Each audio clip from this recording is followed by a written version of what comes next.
નમસ્કાર વિદ્યાર્થી મિત્રો આજે આપણે ધોરણ 8 વિષય ગણિત સ્વાધ્યાય પોથી પ્રકરણ 7 ઘન અને ઘનમૂળની વાત કરવાના છીએ। તો મિત્રો આ વિડિયો તમારા મિત્રો સાથે શેર કરજો જેથી એ પણ સ્વાધ્યાય પોથીનું સોલ્યુશન કરી શકે। અને બીજું મિત્રો કે તમારે ધોરણ 8 વિષય ગણિત સ્વાધ્યાય પોથીના તમામ પ્રકરણના સોલ્યુશન જોઈતા હોય તો મારી YouTube ચેનલના પ્લેલિસ્ટમાં જાજો। ત્યાં તમને ધોરણ 8 ગણિત સ્વાધ્યાય પોથીનું ફોલ્ડર જોવા મળશે। આ ફોલ્ડર તમે ખોલશો એટલે તમને 1 થી 8 પ્રકરણ કે બધા પ્રકરણ તમને મળી જશે। તો આગળ વધીએ આપણે અહીંયા સોલ્યુશન તરફ। બીજું મિત્રો ચેનલ ઉપર ન હોય તો ચેનલને સબસ્ક્રાઇબ કરજો જેથી આપણે આ પ્રકારના સોલ્યુશન મૂકીએ તરત જ તમને તેનો ખ્યાલ આવે। પ્રશ્ન પહેલો, યોગ્ય વિકલ્પ પસંદ કરો। એમાં પહેલું 23 નો ઘન કરતા મળતી સંખ્યાનો એકમનો અંક ખાલી જગ્યા હોય છે તો એનો જવાબ આવશે 7। આપેલ સંખ્યા પૈકી કઈ સંખ્યા પૂર્ણ ઘન છે તો B 216। આપેલ પૈકી કઈ સંખ્યા પૂર્ણ ઘન નથી B 567। ત્યાર પછી ચોથું 1000 નું ઘનમૂળ તો A 10। પાંચમું જો m એ n નું ઘનમૂળ હોય તો n બરાબર m નો ઘન થાય। ત્યાર પછી ખાલી જગ્યા પૂરો। એમાં 100 નો ઘન કરતાં મળતી સંખ્યામાં ખાલી જગ્યા શૂન્ય હોય છે તો 6 શૂન્ય હોય છે। 0.3 નો ઘન કરતાં 0.027 મળે। 9 ને નાનામાં નાની પૂર્ણ સંખ્યા 3 વડે ગુણતા પૂર્ણ ઘન સંખ્યા બને છે। ત્યાર પછી 9મું 1 અને 1000 વચ્ચે કુલ 8 પૂર્ણ ઘન સંખ્યાઓ છે। 1 નો 1 ઘન મીટર બરાબર કેટલા સેમી થાય તો 1 પછી તમારે 6 શૂન્ય મૂકવાના છે એટલે કે 10 લાખ સેમી ઘન। 11મું 38 નો ઘન કરતાં મળતી સંખ્યાનો એકમનો અંક ખાલી જગ્યા હોય છે તેમાં 2 આવશે। 1.2 નો ઘન કરતાં તો કે 1.728 મળે છે।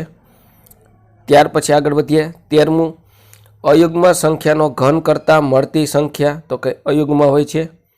72 ને નાનામાં નાની સંખ્યા ખાલી જગ્યા વડે ભાંગતા મળતી સંખ્યા પૂર્ણ ઘન બને છે તો 9 આવશે।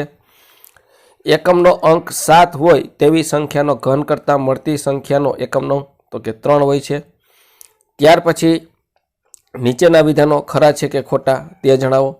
એમાં 16મું 1 અને 100 વચ્ચે 5 પૂર્ણઘન સંખ્યાઓ છે તો કે વિધાન ખોટું છે।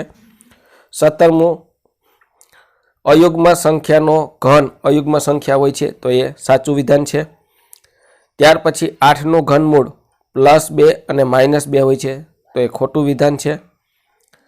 ઘનમૂળની અંદર 8 + 27 બરાબર 8 નું ઘનમૂળ + 27 નું ઘનમૂળ તો એ વિધાન ખોટું છે। 20મું ઋણ પૂર્ણાંક સંખ્યાનું ઘનમૂળ શક્ય નથી તો એ વિધાન ખોટું છે। ત્યાર પછી સૂચના મુજબ ગણતરી કરી જવાબ મેળવો। એમાં 21મું અવિભાજ્ય અવયવીકરણની રીતે ચકાસો કે આપેલ પૈકી કઈ સંખ્યાઓ પૂર્ણ ઘન છે। તો મિત્રો આપણે અહીંયા પેલો એ આપ્યો છે 128 તો 128 ને આપણે ભાગ પાડશું 2 વડે ભાગશું એટલે 64 64 ભાગ્યા 2 કરશું એટલે 32 32 ભાગ્યા 2 કરી એટલે 16 16 ભાગ્યા 2 કરી એટલે 8 8 ભાગ્યા 2 કરી એટલે 4 4 ભાગ્યા 2 કરી એટલે 2 અને 2 ભાગ્યા 2 એટલે 1। તો આમાં 3 3 ની જોડી મેં બનાવી છે ઘન માટે તો કે 3 2 છે અને 3 વખત 2 છે પછી 1 2 છે એટલે 2 નો ઘન 2 નો ઘન ને 2 તો 2 2 ઘટે છે 2 વખત 2 ઘટે છે એટલે પૂર્ણ ઘન સંખ્યા નથી। ત્યાર પછી 343 છે તેને 7 વડે ભાંગીએ એટલે 49 49 ભાગ્યા 7 એટલે 7 7 ભાગ્યા 7 એટલે 1 તો 343 બરાબર 7 નો ઘન તો અહીંયા 3 વખત 7 છે એટલે પૂર્ણ ઘન છે। ત્યાર પછી 729 તો 729 નો 3 વડે ભાગાકાર કરીએ એટલે 243 243 ભાગ્યા 3 એટલે 81 81 ભાગ્યા 3 એટલે 27 27 ભાગ્યા 3 એટલે 9 9 ભાગ્યા 3 એટલે 3 3 ભાગ્યા 3 એટલે 1 તો 729 બરાબર 3 નો ઘન ગુણ્યા 3 નો ઘન તો પૂર્ણ ઘન છે। ત્યાર પછી 1331 ભાગ્યા આપણે 11 કરીએ એટલે 121 121 ભાગ્યા 11 કરીએ એટલે 11 11 ભાગ્યા 1 એટલે તો 11 નો ઘન તે પૂર્ણ ઘન બને છે। ત્યાર પછી અવિભાજ્ય અવયવીકરણની રીતે ઘનમૂળ શોધો. તો 512 ભાગ્યા 2 કરી 256, 256 ભાગ્યા 2 કરી 128, 128 ભાગ્યા 2 કરી 64, 64 ભાગ્યા 2 કરી 32, 32 ભાગ્યા 2 કરી 16, 16 ભાગ્યા 2 કરી 8, 8 ભાગ્યા 2 કરી 4, 4 ભાગ્યા 2 કરી 2, 2 ભાગ્યા 2 એટલે 1. તો અહીંયા 2 ની 3 3 ની જોડી બને છે, 3 જોડી બને છે એટલે 2 નો ઘન 2 નો ઘન 2 નો ઘન એટલે 2 ગુણ્યા 2 ગુણ્યા 2 એટલે એનું ઘનમૂળ થાય છે 8. ત્યાર પછી 2197 એનો આપણે 13 વડે ભાગાકાર કરી એટલે 69, 169 આવે છે. 169 ભાગ્યા 13 કરી એટલે 13 ને 13 ભાગ્યા 13 કરી એટલે 1. તો 2197 બરાબર 13 નો ઘન, એનું ઘનમૂળ થાય છે 13. ત્યાર પછી 23મું, શું 9720 પૂર્ણઘન સંખ્યા છે? જો ના, તો એવી નાનામાં નાની સંખ્યા શોધો કે જેના વડે 9720ને ભાંગવાથી પૂર્ણઘન સંખ્યા બને. તો 9720 ભાગ્યા 2 કરી એટલે 4860, એને ભાગ્યા 2 કરી એટલે 2430, એને ભાગ્યા 2 કરી એટલે 1215, એને ભાગ્યા 3 કરી એટલે 405, 405 ભાગ્યા 3 કરી એટલે 135, 135 ભાગ્યા 3 કરી એટલે 45, 45 ભાગ્યા 3 કરી એટલે 15, 15 ભાગ્યા 3 કરી એટલે 5 અને 5 ભાગ્યા 5 એટલે 1. તો અહીંયા 2 ની 3 જોડી, 3 ની જોડી મળે છે. 2 છે 3 વખત છે, 3 પણ 3 વખત છે અને પછી 3 2 વખત છે અને 5 છે. તો અહીંયા આપણે 2 નો ઘન થાય, 3 નો ઘન થાય અને 3 ગુણ્યા 3 એટલે 5 એટલે 3 ગુણ્યા 3 ગુણ્યા 5 એટલે આપણે ઘટે છે, 1 3 ઘટે ને 2 5 ઘટે, એટલા માટે આપણે જરૂર નથી. તો 3 ગુણ્યા 3 ગુણ્યા 5ની આપણે જરૂર નથી એટલે કે એનો ગુણાકાર થાય 45. તો 9720 ને 45 વડે ભાંગવાથી પૂર્ણ ઘન બને છે. 512 ઘન સેમી ઘનફળ ધરાવતા સમઘનની બાજુની લંબાઈ શોધો. તો સમઘનનું ઘનફળ બરાબર લંબાઈનો ઘન માટે 512 બરાબર L નો ઘન, આ બાજુ ઘનમૂળ થાય 512નું ઘનમૂળ થાય છે 8. આપણે આગળ દાખલો જોયો તો L બરાબર થાય છે 8 સેમી. ત્યાર પછી 25મો, બે પૂર્ણઘન સંખ્યાનો તફાવત 189 છે. બંને પૈકી નાની સંખ્યાનું ઘનમૂળ 3 હોય તો મોટી સંખ્યાનું ઘનમૂળ શોધો.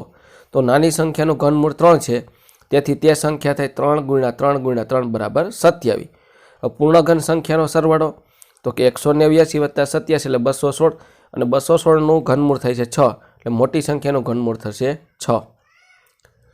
ત્યાર પછી 26મો દાખલો, 27નું ઘનમૂળ 3, 0.008નું ઘનમૂળ 0.2 અને 0.064નું ઘનમૂળ 0.4, આનું ટોટલ કરીએ 3.6 થાય છે. ત્યાર પછી 6નો વર્ગ વત્તા 8નો વર્ગ ને 1/2. તો મિત્રો અહીંયા 1/2 અને 2 છે, આ બે ઘાત ઉડી જાય, અહીંયા આ બે ઉડી જાય એટલે ત્યાં નકરા 8 જ વધશે.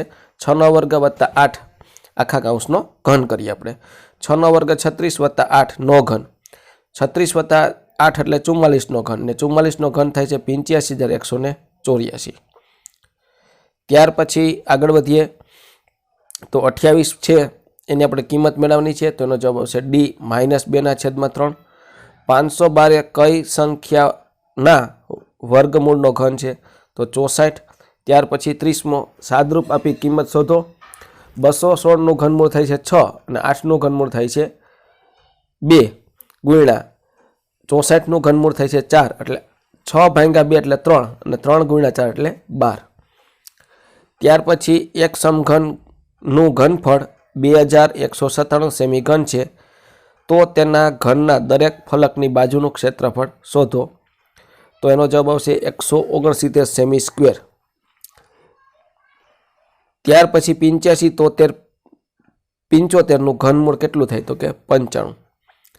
પ્રથમ 4 પ્રાકૃતિક સંખ્યાના ઘનનો સરવાળો એટલે 1 વત્તા 8 વત્તા 27 વત્તા 64 બરાબર 100 મળે છે. ત્યાર પછી અધ્યયન નિષ્પત્તિનું સર્વગ્રાહી મૂલ્યાંકન. એક્સના ઘનમૂળને સંકેતમાં ખાલી જગ્યા વડે દર્શાવાય છે. તો ઘનમૂળની અંદર એક્સ અથવા એક્સની 1/3. 72ને નાનામાં નાની સંખ્યા ખાલી જગ્યા વડે ગુણતા પૂર્ણઘન સંખ્યા મળે છે, તેમાં આવશે 3. ત્યાર પછી આપેલ વિધાન ખરું છે કે ખોટું તે જણાવો. 0.4નો ઘન કરતાં 0.064 મળે છે, તો સાચું વિધાન. 8000નું ઘનમૂળ 200 થાય, તો ખોટું વિધાન. કોઈ સંખ્યાનો એકમનો અંક 7 હોય તો તે સંખ્યાનો ઘન કરતાં મળતી સંખ્યાનો એકમનો અંક 3 હોય છે, સાચું વિધાન. ત્યાર પછી સૂચના મુજબ ગણતરી કરી જવાબ મેળવો. એમાં છઠ્ઠું, 3ના પ્રથમ 3 અવયવીઓનો ઘન લખો. 3ના અવયવી 3, 6 ને 9.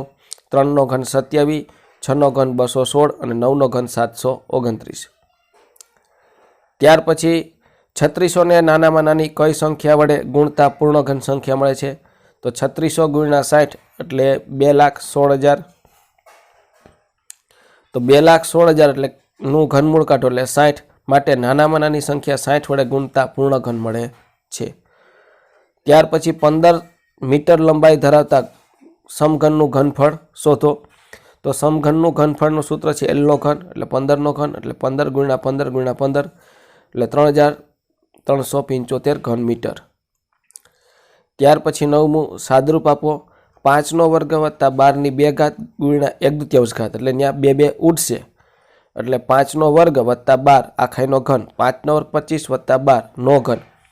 25 વત્તા 12 એટલે 37. 37નો ઘન કરો એટલે 50,653 થાય. ત્યાર પછી 3,57,911નું ઘનમૂળ. તો મિત્રો એનો ભાગાકાર છે 71 જે અવિભાજ્ય સંખ્યા છે એને વડે હાલશે. તો 71 ભાંગા આપણે કરવાનું છે એટલે 5,041 મળશે. એને ભાંગા 71 કરો એટલે 71 મળશે. 71 ભાંગા 71 કરીએ એટલે 1 મળશે. તો 3,57,911 બરાબર 71નો ઘન. તો એનું ઘનમૂળ થાય છે 71.